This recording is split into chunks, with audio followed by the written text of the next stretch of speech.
I mean, they're the best running back duo in the country, so what's not to love about the Penn State running back room? You are Locked On Nittany Lions, your daily podcast on the Penn State Nittany Lions. Part of the Locked On Podcast Network, your team every day. Thanks for making Locked On Nittany Lions your first listen every day. We are free and available wherever you get your podcast. Today's episode is sponsored by FanDuel Sportsbook, the official sportsbook of Locked On. Make every moment more. Visit FanDuel.com/Locked On to get started today.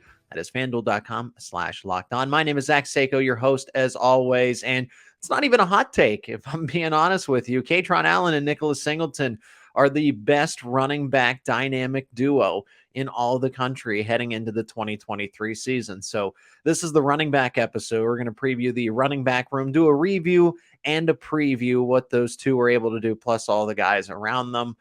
And then we'll get into some other news surrounding Penn State football. An important assistant returns for the Penn State coaching staff, and Penn State just picked up another recruit. No, not for the class of 2023 or even 2024. How about 2025? We'll discuss the prospect and how it all came together and why it is so important. Nicholas Singleton, Kaytron Allen, the running back room. And the running back room, it needs to be discussed because outside of these two, does Penn State have the depth it needs to remain as competitive, to remain as stout as they were this past season? And we'll answer that here in the first segment. But in 2022, it was the Nicholas Singleton and Kaytron Allen show, and it was something that was expected. I said by week 4. They started out against Purdue week 1. It was a pretty even split in carries. Kevon Lee seemed to be the lead back, and then Singleton and Allen kind of rotated in as they saw fit. But then an injury to Kevon Lee opened the door against Auburn, and then another injury against Michigan. And that's when those two really took over, was around that week 3, week 4 frame. I mean, in Ohio, against Ohio, Nicholas Singleton had one of the games of his life. But what's so important about Nicholas Singleton and Kaytron Allen is the fact that they changed the entire dynamic of the team. And if you're looking for an MVP, there's two of them, and it is Singleton and it is Allen. And there's really no debate, because they did so much for the entire team just by being as talented and ready to go as they. I mean, they were true freshmen playing as basically redshirt seniors when all was said and done this past season. They took the pressure off of Sean Clifford. That's number one. Sean Clifford didn't have to do everything. He didn't have to improvise. He was allowed to protect himself instead of other times where he had to keep it on the option. He could just say, I trust Singleton or Allen to get this first down, to get this chunky yards. He had that option. He didn't have to put his body in harm's way. And the offensive line was much better in 2022. But when you are blocking for those two kinds of caliber running backs, it makes your job a lot easier. Singleton is able to extend plays to the outside. Kaytron Allen with the vision to find the holes in the middle. So when you're an offensive lineman and you do the little things, they turn those little things into big things and allowed the defense to rest on the sideline. Time of possession was key. That was something Penn State didn't do well in 2021, was time of possession, controlling the flow of the game. And that allowed the defense to get the proper rest they needed on the sideline. Because if you're going to play Manny Diaz's defense, you're going to have to fly around and be 100, as close to 100% as possible to be effective. That allowed the defense to be on the sideline, get a game plan together for the next drive they had to stop. And when you have two running backs that are able to sustain drives, you're able to help the other side of the football as well. Most importantly, and something I'm alluding to here with time of possession, Penn State was able to close out games. You had the opportunity now to control. They never had this in 2021. You could say, all right, we have a 2-touchdown lead. We even have a 1-score lead. And Nicholas Singleton and Kaytron Allen, we can use them to finish out the game. We don't have to, you want to ground and pound. You don't want to put the football in the air. And that's what those two did for the team as a whole. Now, as far as the stats go, Singleton, 1,061 yards for the entire season, 12 rushing touchdowns. I mean, those are better than Saquon's numbers in his first year. And he had, Nicholas Singleton also had 11 catches for 85 yards and a receiving touchdown. But because of the double-digit touchdowns, Singleton actually passed Noah Cain for the most rushing touchdowns by a freshman in program history. And Singleton and Allen together were the first true freshman teammates in Big Ten history with 700 or more rushing yards in a single season. Singleton's going to go down in history with one of the longest touchdown runs in Rose Bowl history, and he had multiple freshman All-America nominations. As for Kaytron Allen, it wasn't quite the same, but he wasn't too far behind either. 167 carries, 867 yards, 10 total rushing touchdowns himself. He also, in that Indiana game, became the first Penn State freshman with 3 rushing touchdowns in a game since Austin Scott did it against Kent State back in 2003. And Journey Brown had 3 touchdowns period against Rutgers in 2019. And by scoring 3 times on the ground, Allen was able to match that as well. Allen and Singleton in the Auburn game became the only Penn State freshmen to both score 2 rushing touchdowns in a game since at least 2000. So, yeah, they are some stellar players. So what does that mean for 2023? Well, obviously, they're only going to get better. They can only go up. The ceiling, the sky is the limit here. You already returned Nicholas Singleton and Kaytron Allen. So it is no wonder that Kevon Lee transferred, because now we're looking at the running back room for 2023. And it's not, I want people to understand that, yes, Nicholas Singleton and Kaytron Allen are going to bear most of the responsibility, but there are other people in this room that you need to know about in case their number is called. But I don't blame Kevon Lee for transferring, not one bit. He's on the same timeline as them. He has 2 more years of eligibility. I expect both Singleton and Allen to enter the draft in years' time, right? They're going to go through their sophomore season this year, their junior season in 2024, and then the 2025 draft. I expect them to both declare and both be first-round picks. So they're on the same timeline as Kevon Lee in terms of eligibility. He can start somewhere else, Kevon Lee. I think he realizes that after being seeing all the reps that he did in 2020 and 2021. He started select games, but he was frequently rotated in as a true freshman. That's got to sting. As you get older, you go backwards. But it's hard to deny Singleton and Allen some playing time here. For this season coming up, Singleton and Allen should both be considered Heisman contenders. Yes, Singleton, I think, right now has better odds. Allen's not really going to be considered as much, but the numbers aren't all that different. Singleton had 1,000 plus. Allen wasn't far behind. He was about 150 yards fewer behind than Singleton. So they're really not all that different. They're just different styles of players. Now, with that being said, Singleton is the flashy player with the long touchdown runs and the track star speed and everything that goes along with it. Allen's the gritty player. Breaks tackles, great vision, can somehow turn a -3 loss into somehow a 3-yard gain.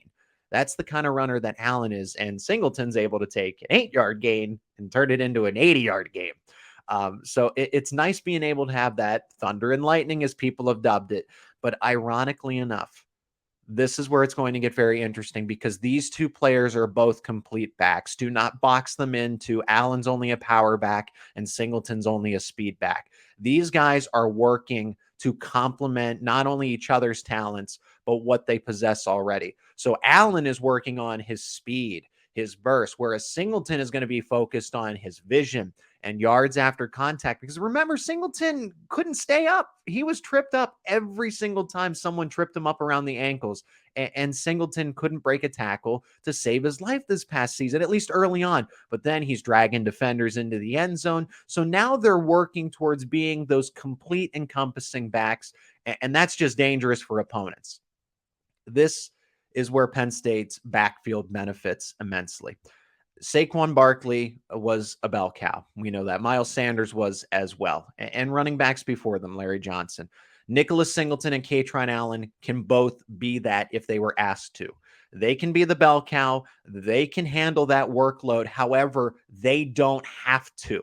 And that is a benefit for both of them. You don't have to put as much tread on the tires. You can both give them breathers. You can give them rest. They can complement each other so that you get 110% every time out of both of them, even though they're going to play that mostly, even if they had that entire workload. But now they don't. That also preserves their health down the stretch of the season.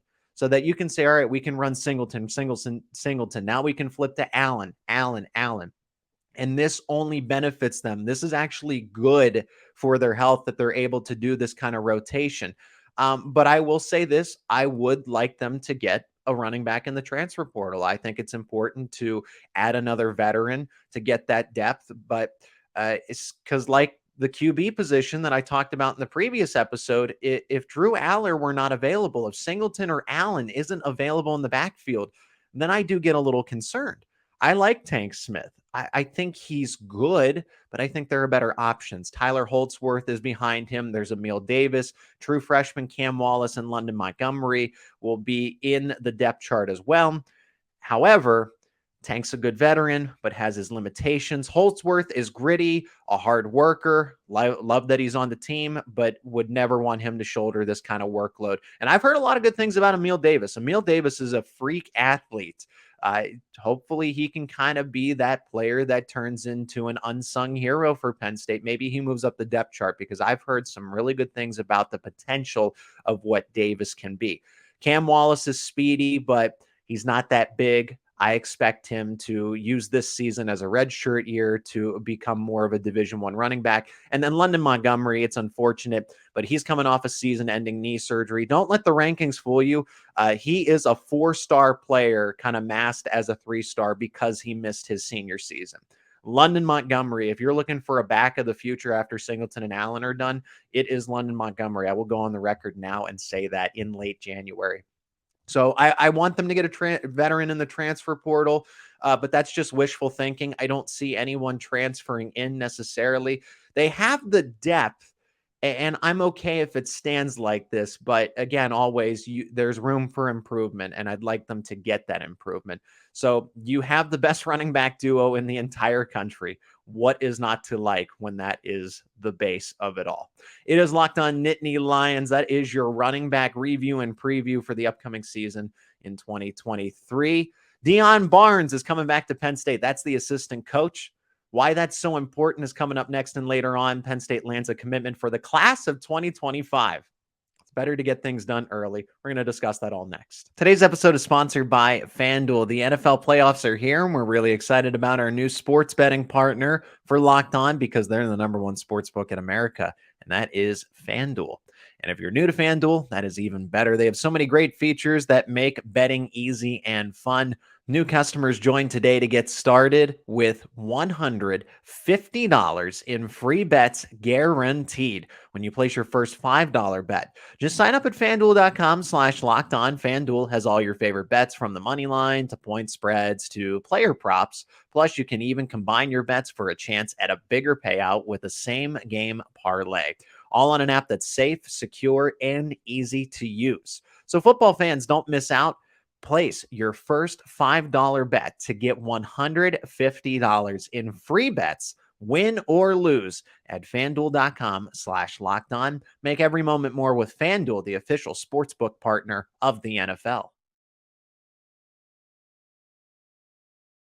Thanks again for making Locked On Nittany Lions your first listen and watch every day. Locked On is heading to the Senior Bowl. Get inside analysis from hosts that covered the NFL's next generation in college, and find out which draft boards these players will be climbing, all in one location. All you got to do is subscribe to Locked On NFL Draft for nightly live shows from the Senior Bowl on Tuesday, Wednesday, and Thursday at 9 p.m. Eastern Time. That is Locked On NFL Draft. My name is Zach Seyko, your host. I want to thank everyone again for subscribing to the Locked On Nittany Lions YouTube channel. Help us get to 900 subscribers, before the NFL Draft. We can continue to talk about men's basketball heading into, hopefully, the NCAA tournament, and then all the Nittany Lions that are eligible to get drafted when that rolls around later on in April.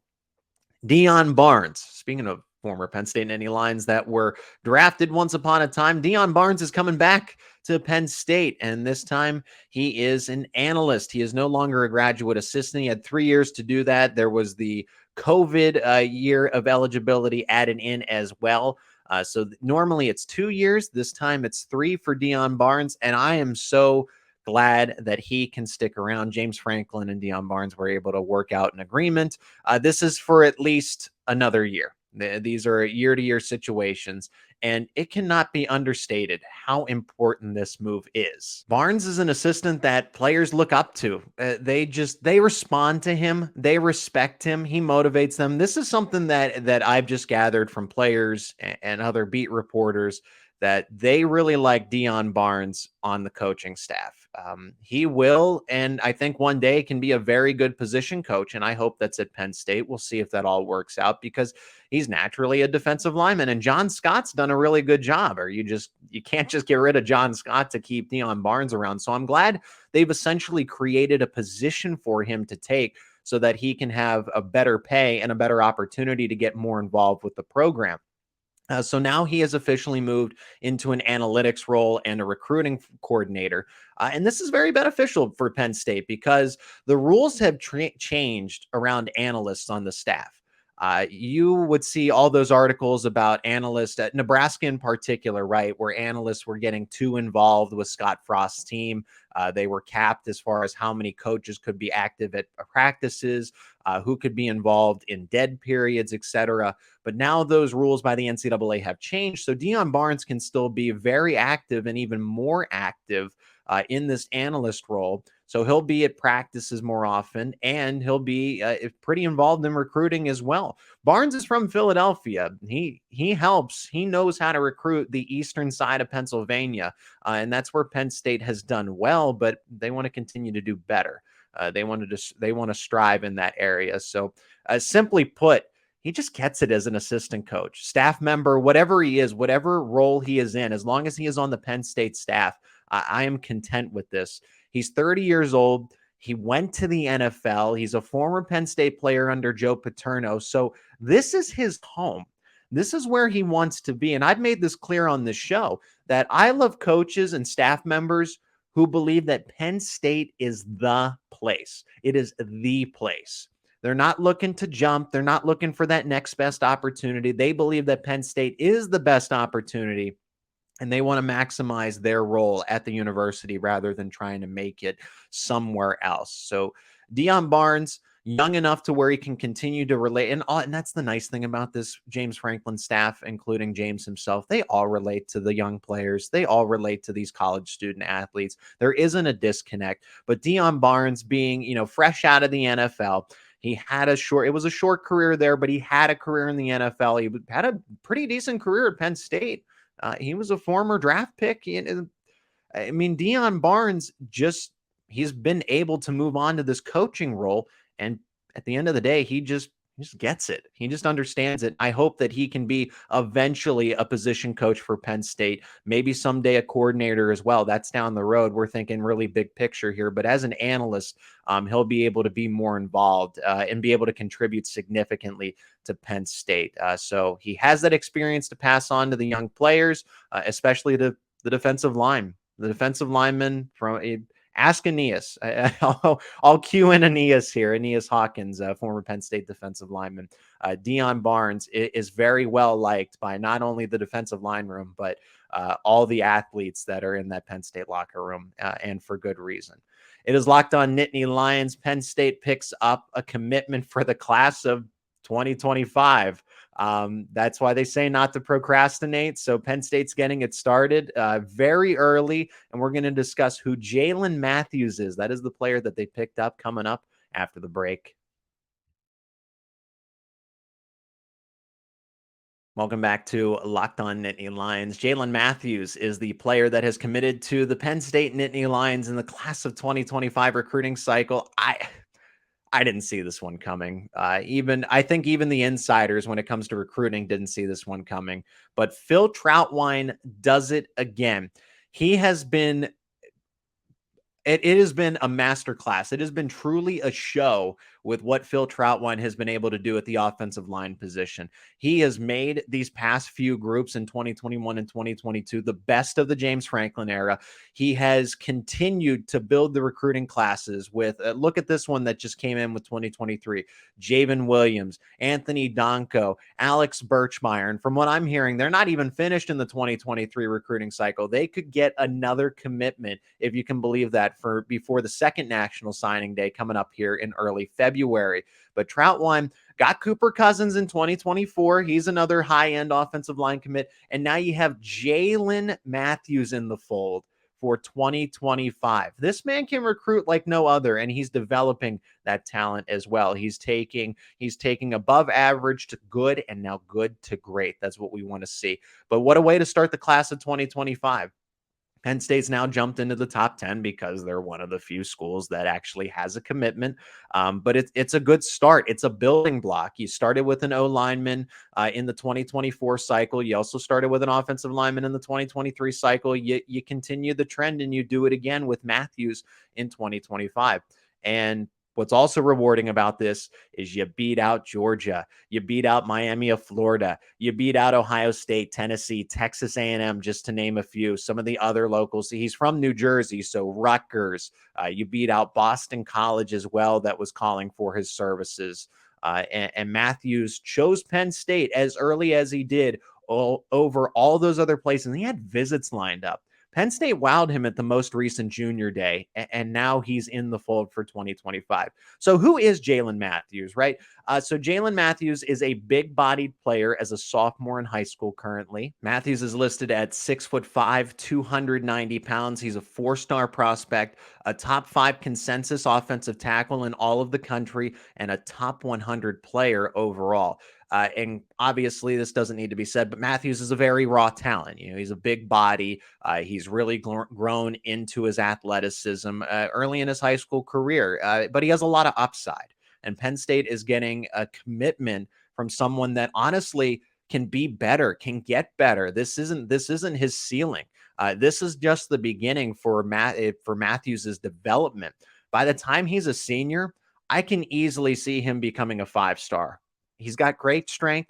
He's got solid technique. He finishes his assignment blocks. He just understands the game. The game moves very well for him. He doesn't seem to be confused out there. He plays like a veteran, even though he's only a sophomore. Solid footwork. Where I do want to see him improve, and I think this is because of his larger frame, is his quickness. I feel like he could probably get a better first step and could get the motor going, because once he's at top speed, he's very intimidating, but it takes him a little bit longer to get to that top speed. And this is just a first impression from watching highlights. What I see is, like I said, athleticism, nastiness, and intelligence from a very young prospect. But I chalk that up to a larger frame that he will continue to adapt with, right? And as I mentioned, Matthews is from New Jersey, an area that Penn State hasn't really recruited all that well as of late. They haven't had as much luck. Maybe this is a sign they can get a better footing in the state and get some more talented prospects out of there, steal them away from Rutgers. And Rutgers has a hard time recruiting New Jersey as well. But Penn State, maybe this is a door to gather in more recruits from the area. And hopefully Matthews can be a player that is able to anchor this class of 2025 and recruit for it as well. That the coaches do a lot of the heavy lifting and the hard work, but the players matter a lot in this instance to get and continue to build the class. Their word, it carries more than the coaches. Because I know people think that he will decommit, that he's committing early, that this is a mistake, that this is a little too premature. And this is an interesting sentiment, because Penn State, I can tell you, they probably told him not to commit.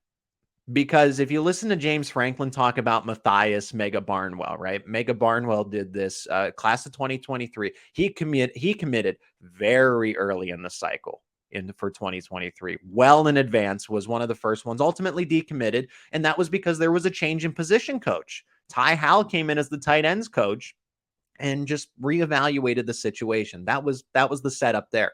But Penn State, they want you to make the commitment and want it to be your last decision. That is the emphasis that James Franklin puts on. They don't want your commitment. It's just like, well, if something pops up later, then I'll move on. No, they want your word, and they tell you, go take the visits, go somewhere else. If you are not 107, that's the saying, they're 107% in because of the 107,000 in Beaver Stadium. Besides the point.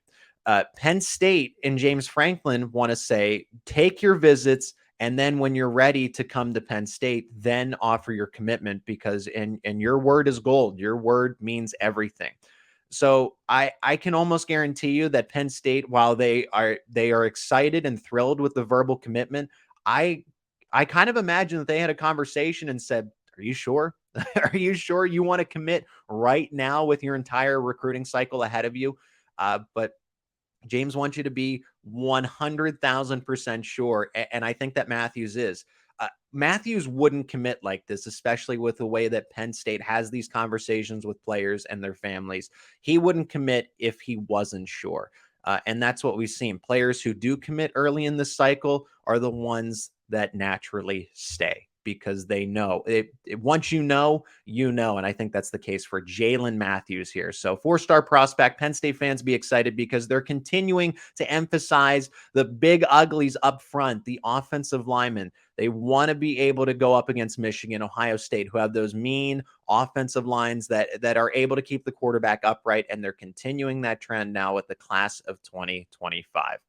Thank you so much for making Locked On Nittany Lions your first listen and watch every single day. Make sure you check out the brand new show, Locked On College Basketball. Everything you need to know about college basketball in one place. Plus, you get to hear from big name experts, insiders, coaches, and players.